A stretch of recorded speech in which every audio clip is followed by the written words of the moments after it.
BPL এ নোয়াখালীবাসীর সঙ্গে বড় প্রতারণা হয়েছে।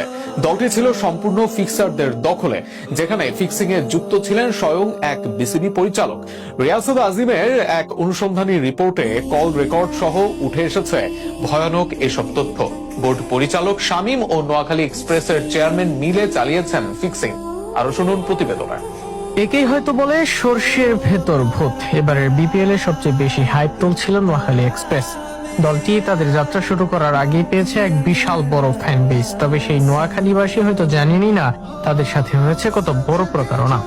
দেশের জনপ্রিয় ক্রীড়া সাংবাদিক রিয়াসত আজিমের এক দীর্ঘ অনুসন্ধানী রিপোর্টে উঠে এসেছে এসব ভয়ানক তথ্য, যেখানে শামীমের কর্মকাণ্ড তার নিজের কল রেকর্ডেই ধরা পড়ে।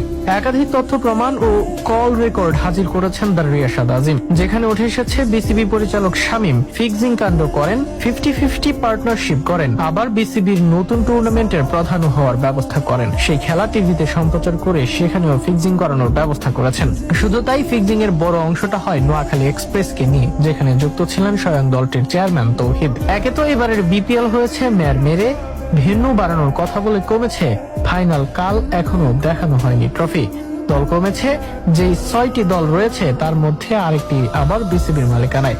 আশানুরূপ দর্শক হয়নি, এবার ছিল না উদ্বোধনী অনুষ্ঠানও। বাস্তবতা বা পরিস্থিতিতে অনেক কিছু আটকে গেছে ঠিকই, তবে বিসিবির একমাত্র লক্ষ্য ছিল ফিক্সিং থামানো। দেশের জাতীয় দলের ভাইস ক্যাপ্টেন সাইফ থেকে শুরু করে আফগান তারকা গুরবাজকে বিরক্ত করেছে এন্ট্রি করাপশন টিম, অথচ নিজেদের নির্বাচিত একজন পরিচালকই ছিলেন ফিক্সিং গুরু। এভাবেই দেশের মানুষের আবেগ বিক্রি হয় শুধু সুযোগ সন্ধানী চেয়ার দখলকারীদের কাছে।